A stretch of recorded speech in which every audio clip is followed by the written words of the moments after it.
Hey everyone, welcome to Build. Uh, Hey Hello. there. Let's Yes. talk a little bit about C Sharp. I'm Mats Torgerson. I am the lead designer on the C Sharp programming language. And my name's Dustin Campbell. I'm an architect in all sorts of things in the .NET kind of developer experiences, and also a member of the C Sharp language design team. And So, we're here to talk about C Sharp, both in terms of what's recently been shipped in C Sharp 8, but in particular, an early look at some of the nice things that we're going to put out in the next version of C Sharp, which we're predictably calling C Sharp 9. Um, that's excellent. I'm glad we're being consistent right again. there, we're sort of just counting Yeah. up every time. So In a way, it's a letdown, but in another way, it's very yeah, comforting. we So, should find a really snazzy name one time, just surprise everyone, calling it C Sharp Starship or something. exactly. But that won't be this time. Yes, C Sharp Yeah, Starship. right. Yes. Oh, that's so 70s.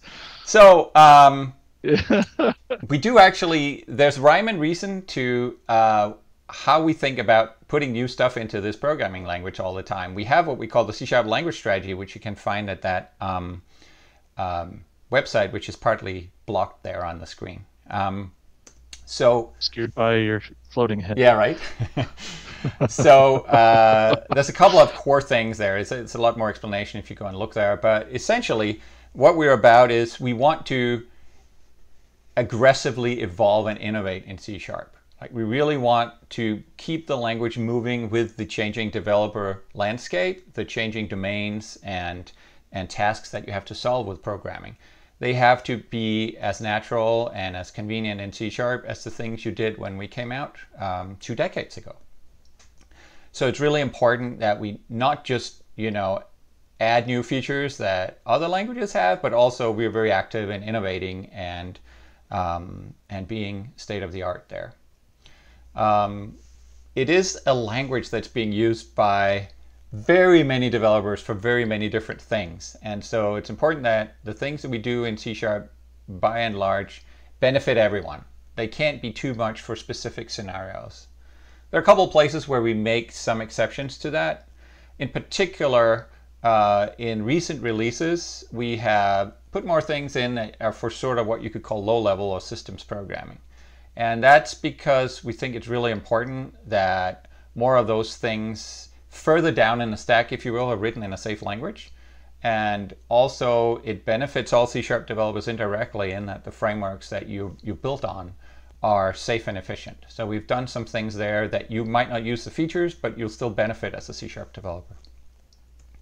And then finally, we've been very eager to engage with the community. Obviously, since we went open source, that there's been an explosion of dialogue around what the language should do, and that gives us an incredible amount of signal as to where to steer the language, as well as just good ideas and feedback on the details of what we do. Um, And even features, implementations and things like that as yes, we're so open that goes source. both at It's been the coding fantastic. level and the Yeah. compiler, and also for the actual language design, which is also in and of itself open source. At the same time, Yeah. we want to be very careful that we don't end up in a design by committee situation where everything's done by vote by the community or something like that. Because I think it's important that a language has strong stewardship and has sort of an approach to staying with a unified vision and a coherence of the language. And so we do that by having a language design team that makes all the decisions around the language. And both of us are on it. So, of course, we think that's a good idea. So, Yeah. that's really sort of the driving mission statement, if you will, that has us going back year after year to the drawing board and saying, what's the next important thing that we can address at the language level? Now, you're going to see most of this evolve and innovate today because we are in a talk about new language features. So let's quickly Hmm. go over more sort of in repetition form. Many of you can find more detailed talks about C Sharp 8 out there, but let's go over the main things that we added in C Sharp, and that came out about 6 months ago as of this recording, in along with .NET Core 3.1. Yeah, this is C Sharp Today and Tomorrow, right? Is the name of the talk. This is the today. Yes, this is what you can go over and do in the product right now. Yeah. And this is an extremely long presentation, and very soon we'll be talking about tomorrow. Yes, C Sharp tomorrow. So, no. Start watching this at 1:45, and then it might just turn out to be true. Yeah. But then it'll be today. It'll be very confusing. So, so I have a little snippet of a program here that happens to showcase most of the features that were put into C Sharp 8, apart from one that has a different snippet in the end. So I guess the biggest one in terms of developer impact is the smallest one in terms of syntactic impact, which is nullable reference types. So we added this ability for you to express that a given reference should be able to be null or not by optionally putting a question mark on the type of that thing. So now you get diagnostics when you're not behaving the way that was specified. If you put nulls places where they shouldn't go, or if you dereference things that should be null, or that could be null, without checking first, then there's this whole new regime of compiler feedback in terms of warnings that just helps you get this right from the beginning as you're coding, rather than having to rely on test coverage in order to, or customer reports, in order to find those null reference exceptions. So that's a big one, but with a surprisingly small footprint on your actual code. Right? It's just a few question marks here and there, and exclamation marks, which I haven't shown here. Okay. No, that's fine. Async streams. Async was a big deal when we added it about a decade ago. It was really a feature that spread throughout the industry and many other languages, including now JavaScript, has the async await feature, which started out in C Sharp. But we're sort of, it's sort of a crusade to get rid of callbacks and the insanely difficult coding situations that you get yourself in when you have to deal with callbacks, like error handling and all that kind of stuff. But we weren't really still good around callbacks when it came to streaming data as opposed to individual values. And this really takes the next step, where we have a concept of async streams. The iasync enumerable type has been added to the framework, and we have language support for reaching over streams of values that are only individually produced asynchronously. So await for each here, and you can also produce them with async iterators, which I haven't shown here.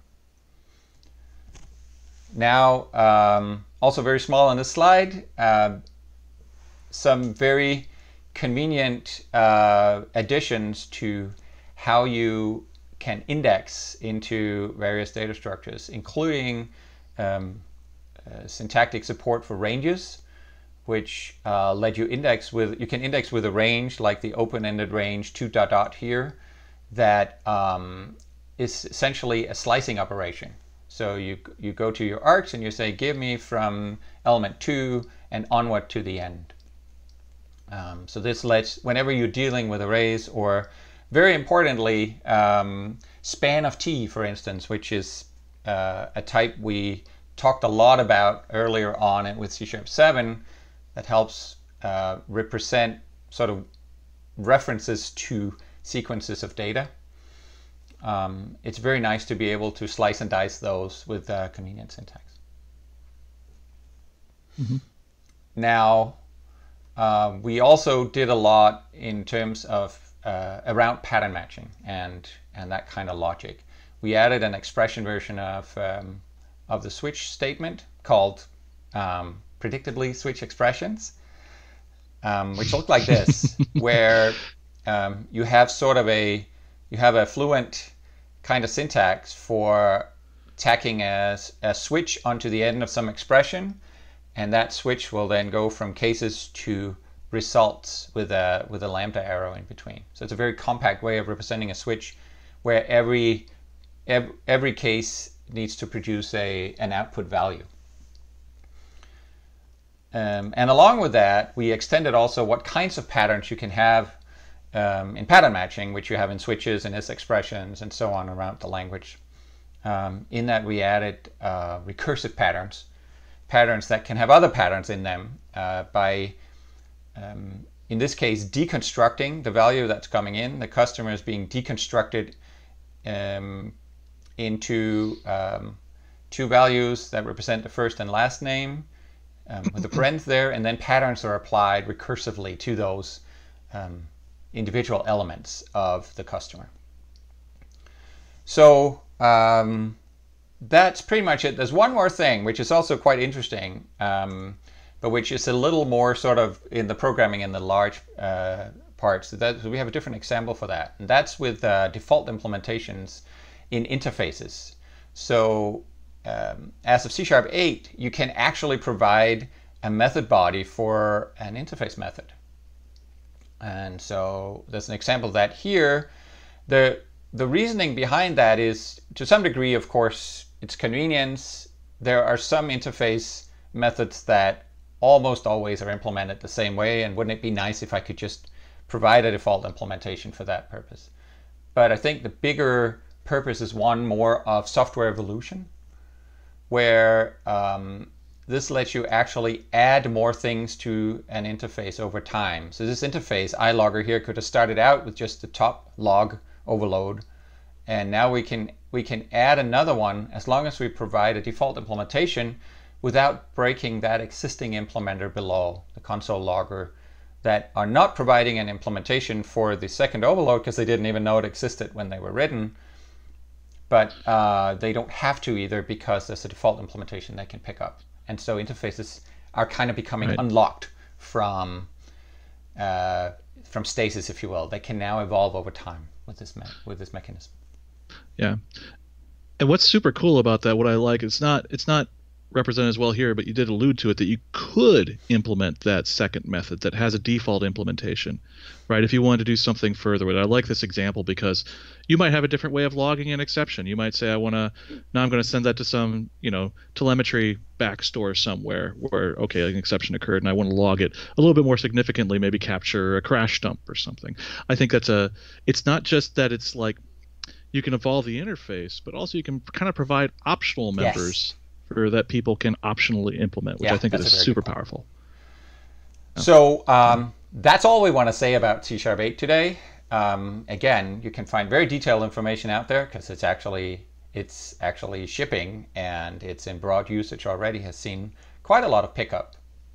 One note to end on is in particular with nullable reference types.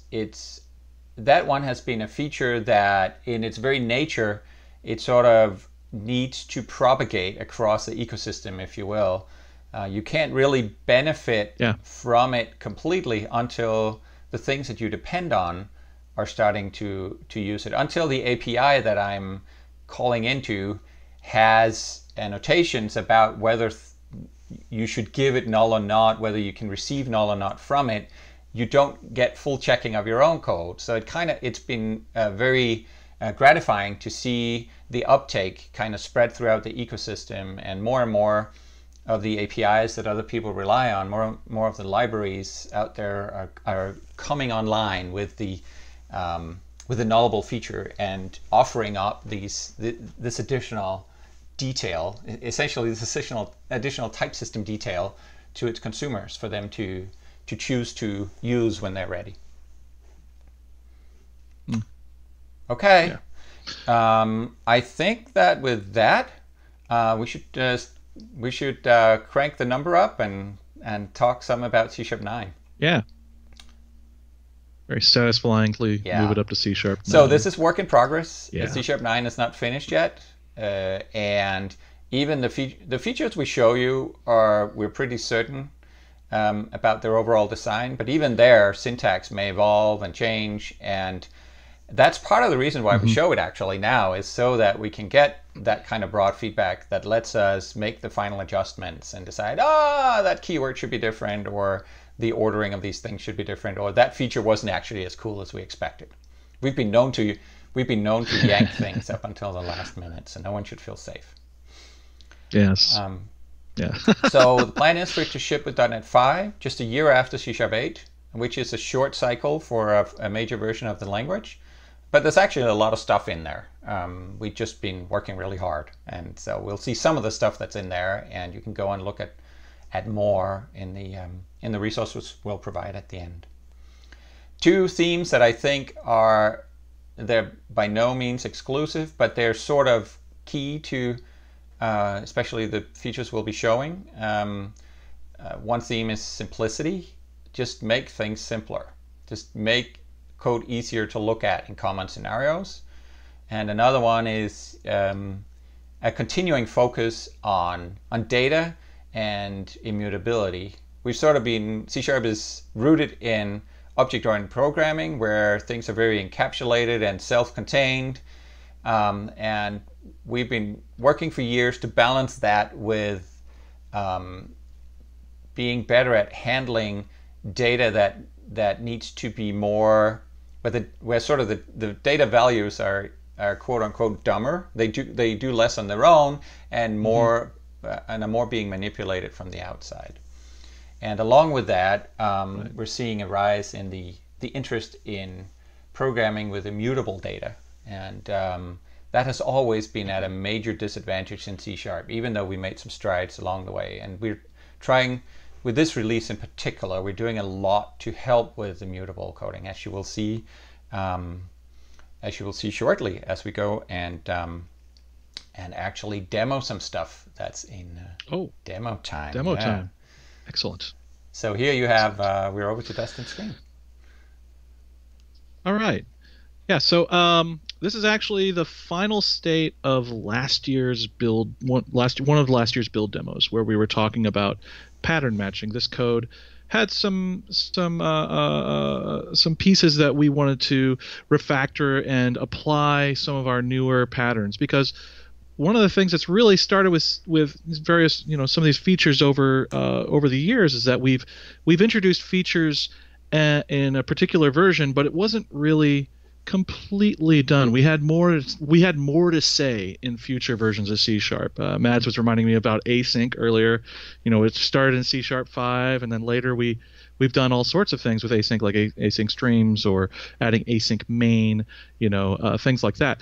And pattern matching is one of those features as well, where we've continued to evolve pattern matching, adding recursive pattern matching in C# 8, even though the feature itself was introduced in C# 7. Also things like property patterns and various other things that we updated, we showed last year, and this, some of the fruits of that labor are in this demo that you see here, this code.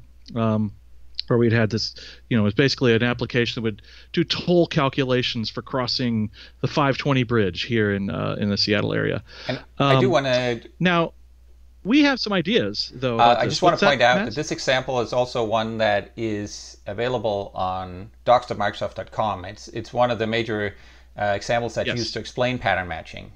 So you can go and grab that code easily there and play with it.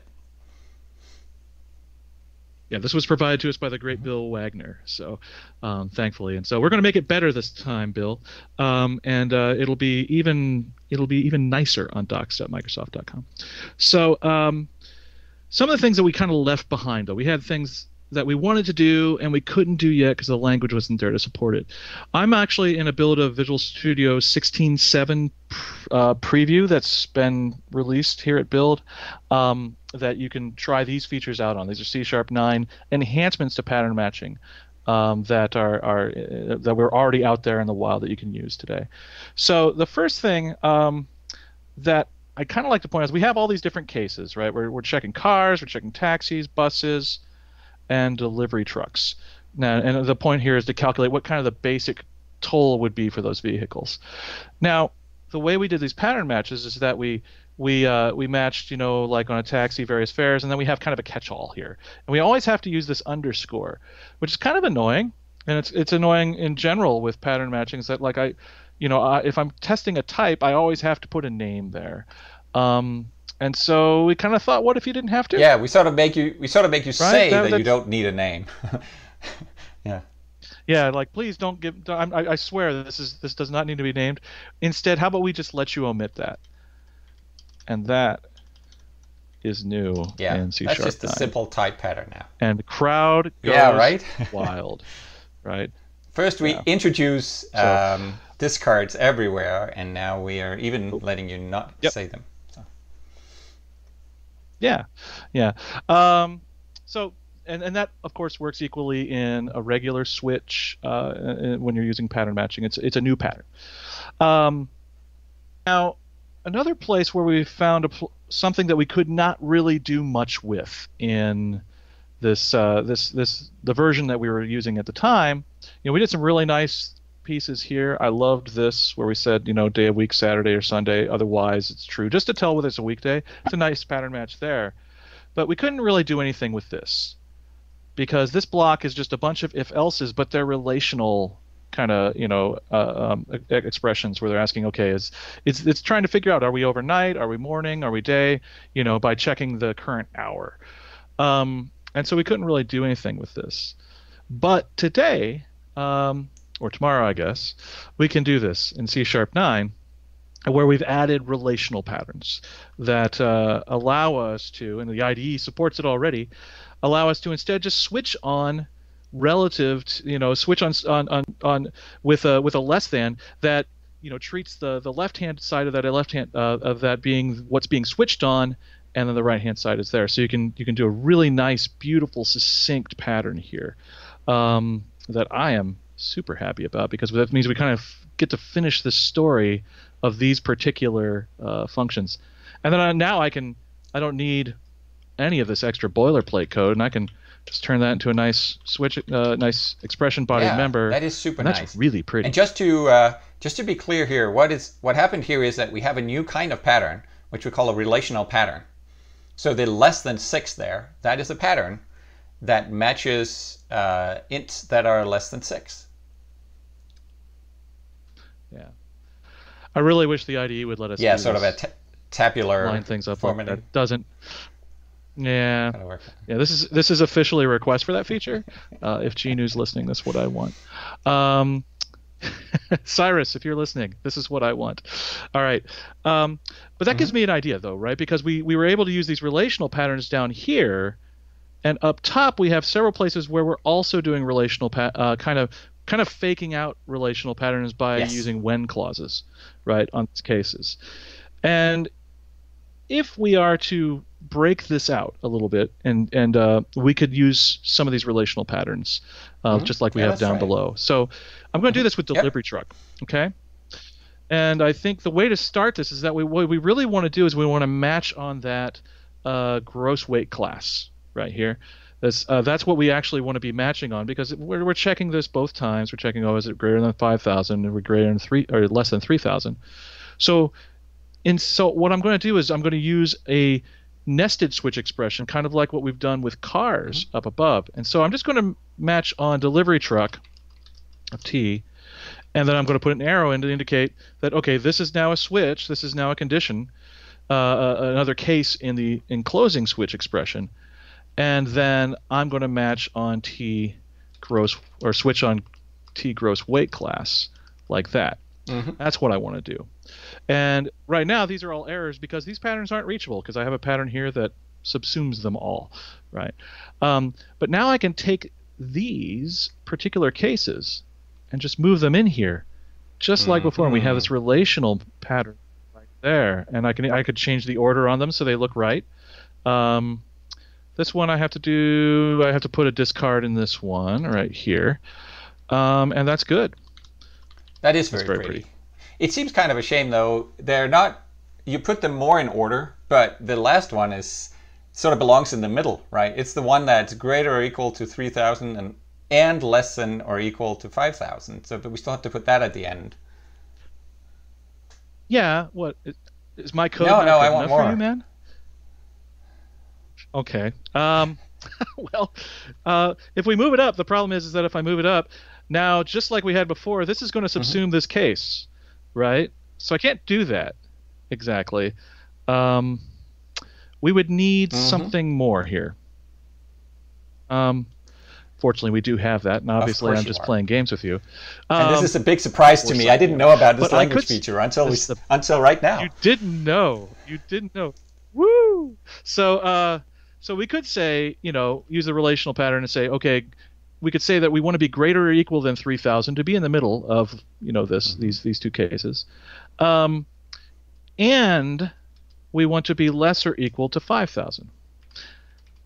And this is where I really want this tabular formatting, Cyrus. If you're listening. Um, but now that and what's great about this is I don't have an underscore. Usually we use the discard as that final case just so that we make sure that we handle everything, right? But in this case, the compiler knows that we've handled everything. We've handled the entire domain of integers with this less than and greater than, and then this kind of and And let- expression right in the middle. and This the and AND pattern right pattern. in I the think middle. what's important to So say again, to generalize here, AND patterns are a thing in general, right? It's not just that you can have more relational yeah. patterns combined. You can combine patterns in general with um, and we use Hmm. the written out, spelled out form to distinguish it from the and or and not that we have in ordinary expressions. But we actually do have all three kinds of, you could call them pattern combinators, or logical pattern Yeah. operators. So we have or, and we also have a not. Um, Oh, that's right. We have mhm. not. Well, we could use not in here as well, I think. So right down here we have this again. We have this catch-all, and we just throw an argument exception. We're actually pretty careful in this um, to not catch to just we're catching both things, right? We're both cases where it's something that slipped through here that's not a car, a taxi, a bus, or a delivery truck. It could be null, and it's potentially not Right. null. So we. So what we could do with this Mhm. is actually break it out into two, right? Um, Yeah, just Sorry, you that were about to say something. we're sort of collapsing the null and unknown cases, or we have been in the past. Yeah. So in this case, I could have done this before. We did not do this in the previous version of this, and we could have. I mean, we had the null Hmm. pattern already, and now it's actually correct. We can change the message slightly here because we know this is not null. Um, so just you know because we've already handled null, and now I can put it in there, and we can get see what the Right. object You could is even maybe in the part of the message. But if I want to be Yeah, you could super even clear safely dot about into this, right? vehicle if you wanted to, because it's yeah. Yeah. But the problem is now it has to Yeah. be at the end where you know that it's not null. Hmm. But now with the not pattern, you can say Yeah. not null in a very that's a very readable pattern in my mind. Yeah. Yeah, exactly. And so now we have, and if I wanted, I could move these around a little. At least the first one, I could move the first one to the very Mhm. top if I wanted to exit out early, or at least, I could exit out early, and I could see that it exits out early, like you often will when I'm checking preconditions into a method. And at the very end, we can say, well, yeah, this wasn't null, and we can be very clear about it. Um, the important thing I think about not null, though, this is maybe a slightly more contrived example. Where it really shines is in and is expression, right? Where very often I'm finding that I'm having to write code that looks just kind of the dog's breakfast, where I'm saying if you know parenthesis bang parenthesis customer is null, right? I'm negating those patterns. Now you could say customer is Yes. not Yeah. null, for example, and get a really nice, very readable, from a kind of a language, an English language grammatical sort of way. It's very nice. Um, Yeah. Very cool. so very cool. All right. So that's what we have to show for pattern matching. And again, that's in current bits that are released right now. They're preview, but it's for 16.7. Visual Studio Preview 1 has bits that Yeah. these same You bits. have to use the Um, you, and hopefully yeah. You have to we'll use update the that. preview Yeah. lang version when you play with these. But Hmm. if you forget, then the compiler will tell you to do it. So it's not as if yeah. Right. Right. And we just all that's all I did was add Mhm. that right here, and it lit up. In fact, if you try and use these things, you'll get an error telling that you need to Exactly. set the Lang version to preview that they're It's been unsupported currently. So very it's a helpful. it's a pretty decent experience. Okay, but All right. Well, not we want everything to is show in preview something. yet. We have hotter Yeah, bits. we do. We have magma hot bits. As usual, we have bits that are terrifying and have many potential points of failure. It's not as Golden Path this time. The bits are pretty stable. What's interesting about these bits is, and what we're going to show is that a lot of it's in Hmm. active design, right? And so we're going to show things, and they might have different keywords when we're done, and some of that. But we want to show you now some of what we've been working on, and it's good stuff. So I'm going to switch over to another version of Visual Studio right here. Um, and this is a really simple application. Okay, we have a person type down here below, just with public auto properties, and then we have our main. We have our class program, static void main.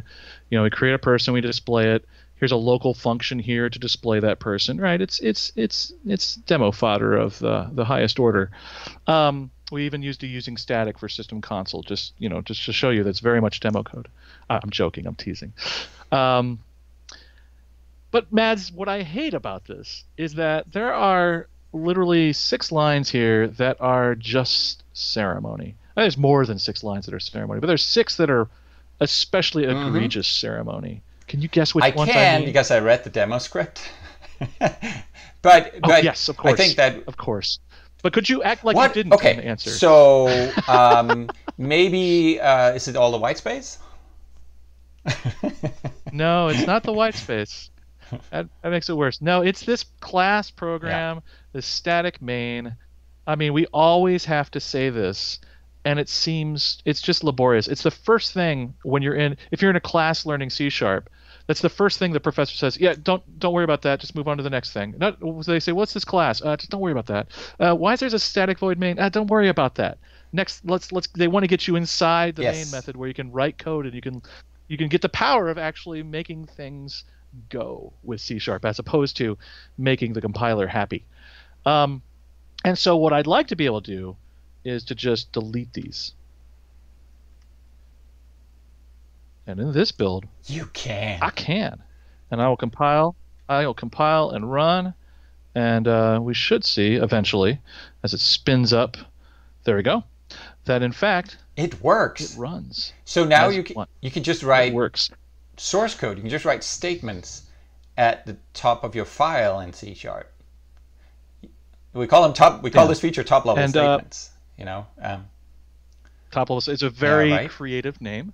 Um, but it's about letting a simple program remain simple, right? And allowing you to just say, well, I don't really need the ceremony here. I'm just writing my main method, and I'm going to write it just naturally at the top level. The interesting thing about this is it does have some ramifications. That means that this isn't a function that's global that can be called by anything. It's a local function Right. in the main method, right? It's still a local function in the main method, but I can call it within my top level statements. Also, we're not interleaving kind of the main method at all. I can't write down here. I could write if I wanted, but that's in fact an error because top level, and the error shows me that top level statements must precede namespaces Right. and type declarations. So once you write a class or a namespace, that's Right. that's They the have end to of your go in main method. between the Um, using stuff, that sort of preamble, mhm. and the namespace and class declarations. And it has to all be in the same file. You can only do it in one file in your compilation. So Right. it is really just my Right. program goes here. You get to put it right on top, but only in one place. It's not like a fancy feature that tries to weave things or nothing like that. But that's not what you need. We don't have to worry about file order to stitch them together and all of that. I mean, the Solution Explorer today Yeah. is sorted, so that would be a very Right. bad problem to have right And now. so from now on Yeah. and for the rest of our lives, when we demo things in C sharp, we will not have a main method anymore. We will just we'll just write lines of code at the Yes. top of the file. That's really awesome. Yeah. As soon as this ships, well, unless we're in async main, I promise you that this will be how we start our main Right, methods. and this works for async as So, well. You just use a wait. You just put a oh, waits does it? in I your didn't top know level that. statements, and then it'll Oh, become an async main. And actually, well then let that me correct myself. We will right. never do this again. And actually, this is not implemented yet, even in the Magma hot bits we have. But actually, the plan is to also Yeah. allow args as a magic keyword. Um, we we know Yeah. that the args argument to the main method doesn't have to be called args, but in 99% of the cases, people will call it args because that's what the templates put in, and that's sort of the standard. So we will actually make a variable available in this top level code called args. It's just like it's a magic variable, just like the or magic parameter, you could say, just like value in a setter. That is just Yeah. yeah, in a On a property property setter. setter. Yeah. So so Makes that sense. you aren't limited in what you can do in here compared to what you can do inside of a main method. Cool. This is an awesome feature. I'm really Yeah, looking forward to this. So, at least in one yeah. file, I'm looking forward to it. Now, now let's talk a little bit more about. We said we want to talk about Hmm. data and mutability, and how we're trying to really help with that in C#9. And I've got this person class, and just for the convenience of being able to use an object initializer to construct this class, I have chosen to make these mutable properties with a public get and a public set. That honestly, it means that you know, bad things can happen, right? Some nefarious person, I don't know who would do this, but some nefarious person could walk up to this and type something just awful and change the meaning of the program, mutating the object Right. after the fact. I don't know who that would be, who would ever do that. But Yeah, yeah. But the yeah, so so the that's point being that it's the, you, relying on object initializers is awesome when you're declaring the class. It's awesome when you're using it, creating it, but mhm. it is strongly tied to the class being mutable because it uses mutation to actually assign the first name and the last name in this case from the object initializer. Yes. Yeah. So we do have a way to Hmm. address this now, right? Okay.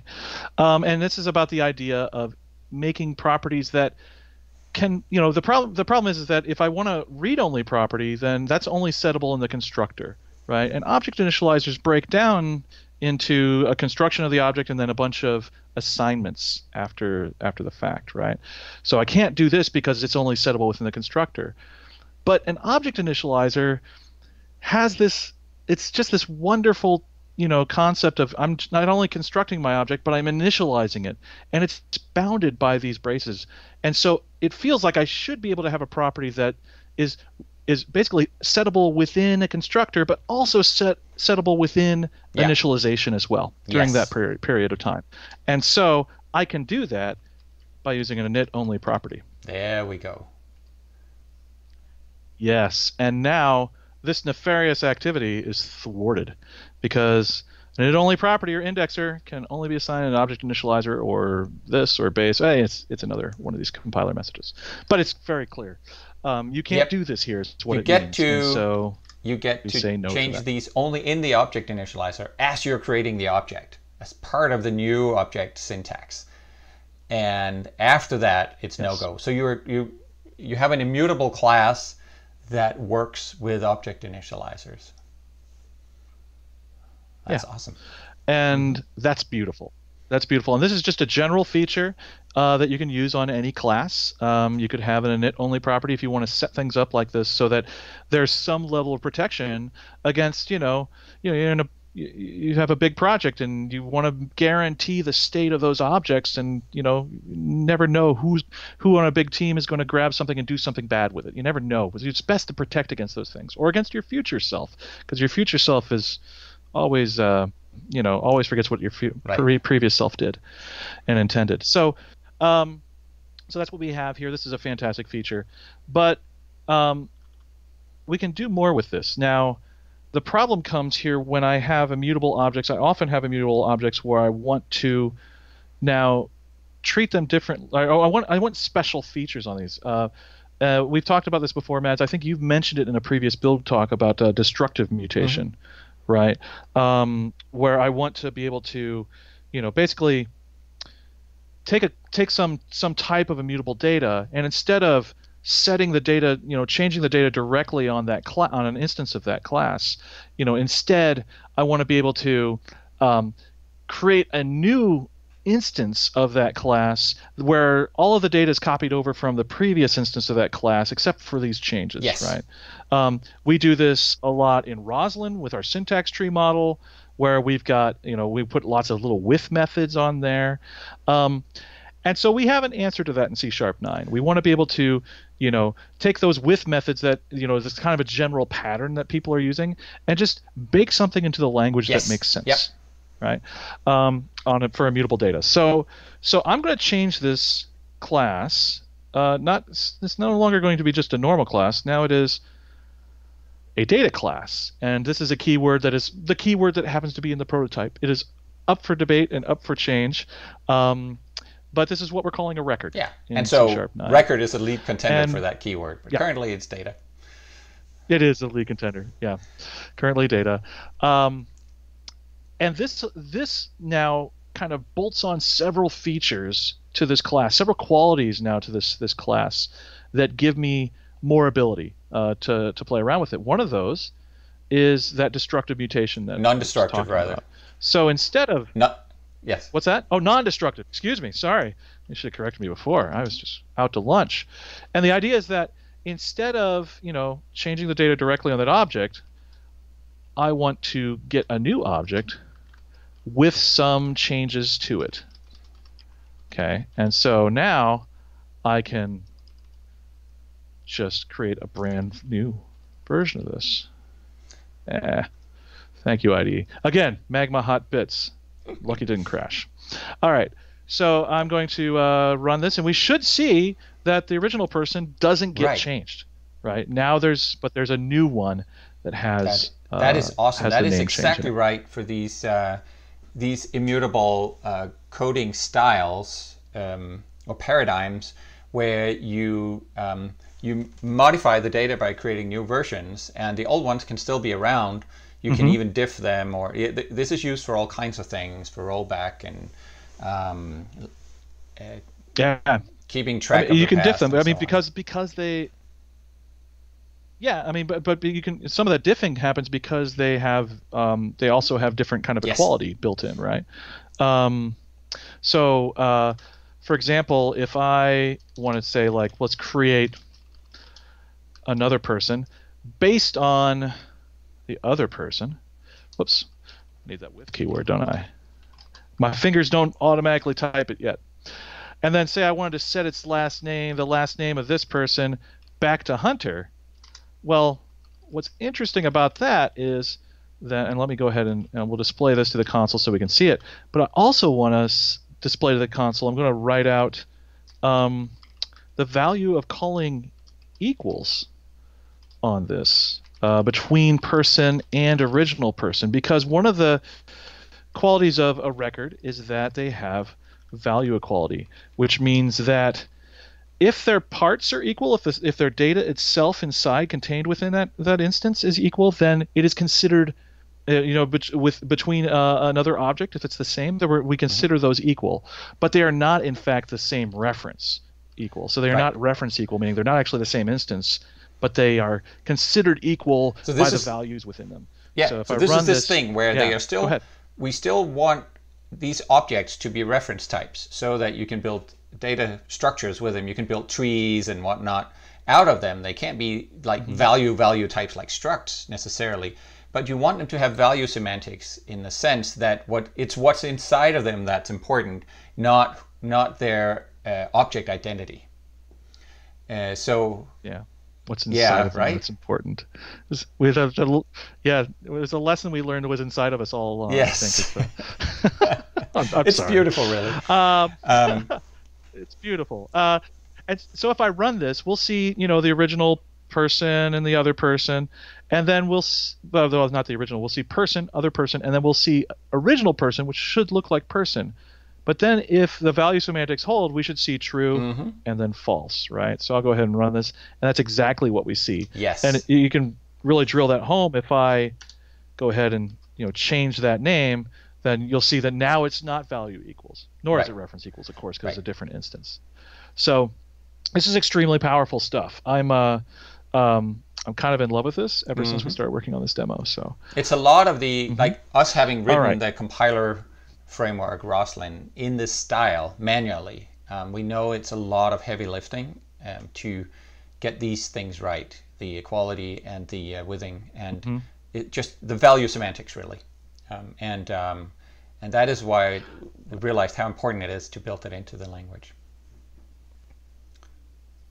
Yeah, it's especially challenging for cases where records have a long history, right? In functional programming, there is a well understood notion of what kind of a record does, but as we bring it to C#, which is an object-oriented programming language first, and it's a general programming language. We don't want to create features that don't feel like C#. And records were one that had some challenges for us because, with classes, for example, in C#, we allow inheritance, right?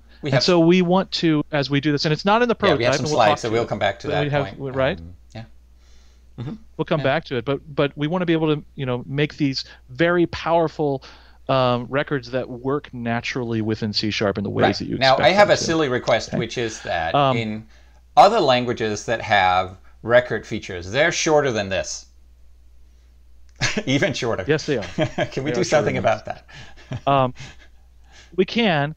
Now, first off, I'm just going to, remove all of this goop, because yes, in other languages there is a shorthand way to give kind of the public members of the record, right? And this is nice because, and by the way, obviously this is not implemented yet in the prototype because there's errors everywhere. But this gets some really nice one-liner kinds of looking classes where you can just define it in terms of the data. You can put other things in here if you like, but if you're just putting it in terms of this data, then you can write it very succinctly. So let me just to understand what's going on here. Please. We're essentially hijacking what's the default for when you just say type and name. Instead of that being a private field, it actually is just shorthand for having a public init only auto property with that type and name. So you have to understand that you have to sort of accept that when you put data in front, when you make it a record, you change the defaults because we think that the vast majority of data should be public and it would be a property and it would be init only. And so we want to make that the default rather than the encapsulated fields that you are rarely going to be using in records. So even though it feels a little unfamiliar that this is the meaning of these, we think that this is the right way to go for just capturing the common case. And if you want field, you can still do it. You can just add an accessibility explicitly. You can say private explicitly, and now you're back to a field again. It's just like when you leave out the accessibility, this is understood to be a public init only auto property. Right. Though not in this prototype. But soon. Not when they're in there. Now, we do have another way. Yeah, we do have another way of writing a very succinct record that, also introduces the notion of basically order to the data, right? Where, right now this is what we would call a nominal record, where we've got you can very easily just define your data as members, and they doesn't really have any order, and that actually works very nicely with inheritance, and also will allow you to construct with an object initializer, because object initializers also don't define an order, right? However, I can declare this a little bit differently by introducing kind of a pseudo parameter list up here that defines my properties for me like that. And now I have a very short, what we call a positional record, right, where the data itself is ordered. And if I come up here, now I can't create this with an object initializer because the data is ordered, right? I couldn't, do this, right? Even though it would normally be available to me. Because that I have to, whoops, I got to do it that way, sorry. I have to put the Right. values, because what we've done is we put a Yes. constructor up there, right? I have to actually put the values up here. So essentially, we moved the member declarations into that parameter list, and it simultaneously defines the public members themselves, a constructor for the and a constructor for the object, so that it has a positional interpretation. So this is really good for, let's say that you have tuples and you want to grow them up to become named types. You can very easily just Looks yeah, just like a tuple right here, right? slap a name in front there, and now Yeah. you have a named tuple in essence. Well, not quite, because it's not. Yeah. Not quite, because it's immutable and it's Yeah, a reference but type, but you know. But the idea of growing that data up into, but that might be what you want as yeah. you grow up outside of a method body. You might want to, have data that is now, well, it's immutable. It's not going to be changed around. I'm going to be using it asynchronously. One of the value of tuples being structs, mutable structs, is that I can pass them around asynchronously because they're copied. They have those copy semantics. But to do that kind of with a class, I need to simulate that. I need to have an immutable type so that I can pass it around safely as well. Right. It's more about how they're used than what they are under the hood. Now, because the data is ordered by this constructor, this parameter list at the top, this gives us another feature for this record that we couldn't put on nominal records because we didn't have the ordering, right? And that's that these automatically get a deconstruct method. Again, bringing them closer in line with how you might use a tuple. So now instead of, in display person here, instead of accessing person multiple times and accessing the properties, I could just deconstruct person into local variables, because it's given a deconstruct method that pulls out those properties, and just use them here. And there we go. And now if I run it, everything still runs as it did before. Right? We're just moving around code using features, powerful new features of records. And that's what I've got to show in demo today. That's the prototype we have so far. And we are, like I said, we are in active design, and this is going to continue to evolve over the next few months, and we'll be delivering it in C#. Excellent. So really, to summarize there, we have nominal and positional syntaxes on the same, it's the same language feature, right? We have records, and you can optionally get constructors and deconstructors on top. And the thing that we touched on along the way is, well, how does that work with the sort of, one of the key features in an object-oriented programming language is inheritance. And very often you want to describe families of different kinds of data. And in a functional language, you might do that with a discriminated union, which is essentially sort of like a collection of different records with a shared wrapper type around them, if you will. In an object-oriented language, you are used to describing this kind of thing with inheritance. And that's what we think you should keep doing. We may add further shorthand syntax in that direction in the future for quote-unquote discriminated unions, but even just with records, you can describe these hierarchies. You can have hierarchies of records, as you can with any other class type. And we want to make sure that that means something good. And the prototype doesn't quite support it yet, but we know how to do it. It's just a matter of getting the implementation state right. So essentially, what should happen here? So here I have a little hierarchy of nominal records. Obviously, there would be more derived classes from person. So this is just inheritance like you're used to. And I'm now creating a student, but I'm keeping that student around just as a person, using the polymorphism that comes along with inheritance. And now, as I am clicking in the wrong window, as I create another person using a with expression, changing the last name, that we don't want that to now just be a flat person, right? We want it to actually preserve everything else about the original object, not just what I can see from this place in the code, not just the person properties, but the actual student-ness of it. It has to, the new object has to also be a student. Even if I write this in in a corner of the code that doesn't even know that students exist, that doesn't know about the student class. The object itself needs to be responsible for copying itself to that same type as it had before and preserving the runtime type needs to be preserved. So this is a very object-oriented approach to non-destructive mutation, where the object is responsible for its own copying, if you will. Essentially, the only encapsulated behavior of a record will be its ability to produce a clone of itself for change in the with expression. So the other person is in fact also a student here, and it will have the same ID because that's copied over as well. So that's one aspect of it, and then the other record-specific semantics we talked about, namely the value equality. Similarly, dealing with equality and inheritance has always been hard. And now you can't see everything here because I didn't adjust the slides for our heads.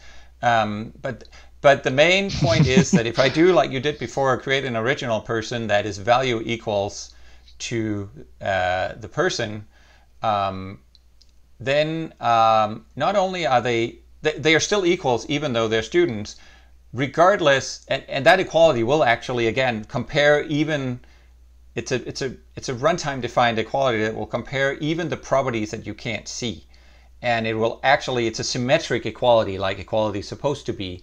It doesn't matter whether if you have a person and a student and you try to compare them to each other, it doesn't matter which one you go first with. If a person goes first, it doesn't get to say, oh, that student is like me because they have all the student properties right. It's symmetric, and it will declare a person and a student not to be equal because they have different equalities. So that is all something that we worked out, and that will work just like intuitively as you expect it to, even as you have these hierarchies of discriminated unions of records in C#9. So that's what we had to say about records. That's sort of clearly that's where we spent the most time today, because that is the main feature that probably the biggest feature of C#9. So really giving a big push to value-oriented and immutable-oriented programming in C#9.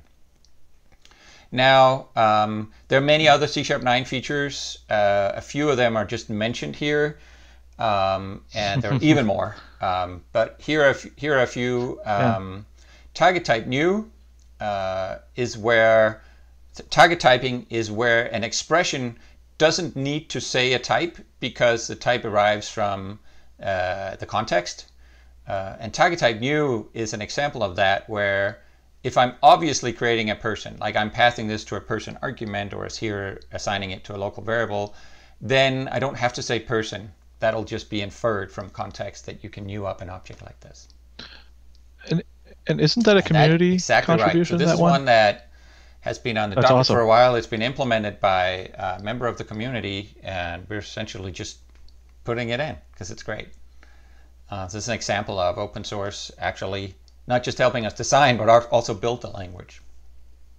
We get many contributions, but it's rare that we have a whole feature that comes in like that. But this is a whole feature implemented by a community member. One thing that we're looking at, I think we're still debating the syntax a little bit, but one thing that's sort of missing with the nullable feature, that it was very important for us that null annotation didn't change the runtime semantics at all, right? So you say, I can't take a null here, but the behavior, actual runtime behavior of your code is the same. That means that you still, if you have a public API and you say, don't give me nulls, I will blow up, you still have to make sure that you actually do blow up. You sort of have to keep your promise of, I will check you for null and I will blow up. And that's still a lot of code. And it's kind of annoying to have to do all these null checks at the beginning of your method implementation, even though you said, please don't give me nulls. Just to protect yourself, because they might not be respecting those nullability annotations yet. So we're talking about a feature where that actually does implement those null checks just by annotating them with probably a bang or maybe some other glyph in the parameter list. I don't want the bang. Bang's not my. Right, That's but not my some vote. syntax, the It important is thing is that contentious. it's Yeah, one or two characters instead of a whole line of code, and this will just throw an argument of null course. exception Yeah. if somebody passes in a null. You don't have to write any of that. It'll just give name of the right parameter and off to the races. So really, again, about the simplicity of the code. I don't want half of my logic to just be validation. I want to push that off and get to the actual interesting code. We're also planning to add covariant returns, which means that when I override a method, I can actually tighten its return type to something more specific. And then a caller that knows about this override, they will get a stronger type result, which is very useful. That's something that needs This is required for records, right? Because of how we're doing these with it's not methods to required. It's helpful. manage It's these helpful. cloning methods. It's helpful. It's helpful. Yes. We don't have to make Right. casts. happen. In general, this is good for situations that you know you're calling the more specific version. They know they're the more specific version, and instead of you then having to cast on the other end, this just gives you the right type out of the gate. So many that we run into this all the time. Yeah. There are wrong ways and right ways to implement this feature. We've been holding off on it for literally decades because we only had the wrong way, which introduces some brittle bridge method generation in the assemblies. And now we're tinkering with the runtime to actually do it right, so that the .NET runtime simply allows covariant overrides and respects it. And now we can surface that in the language. So if you want to know more, use the previews and give us feedback. First of all, like give us more feedback on what you saw. You can follow C# language design since it's in the open. It's open source. I have some links here. Again, I shouldn't have put the long one at the end where it's hidden. We can go and actually quickly look at some of those web pages. Here is the. And these slides will be shared, right? So you will have access to these wherever you're getting the video. You and also they won't have the the slides talking available. heads on top of them there.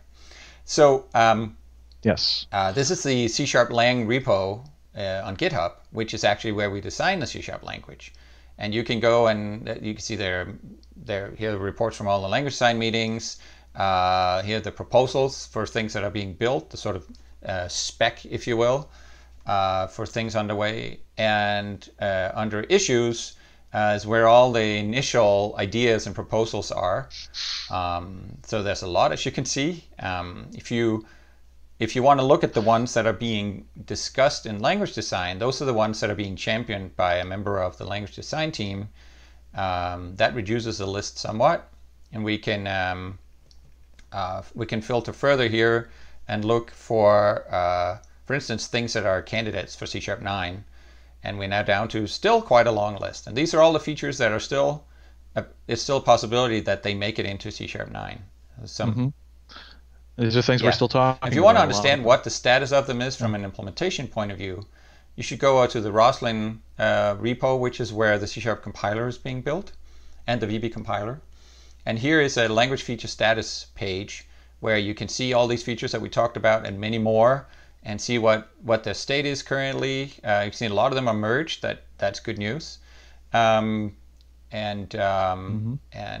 can click to see what they're about and look at the implementations and everything. So if you want to learn more, this is a good place to go. Eventually, you'll also want to go to the docs, docs.microsoft.com.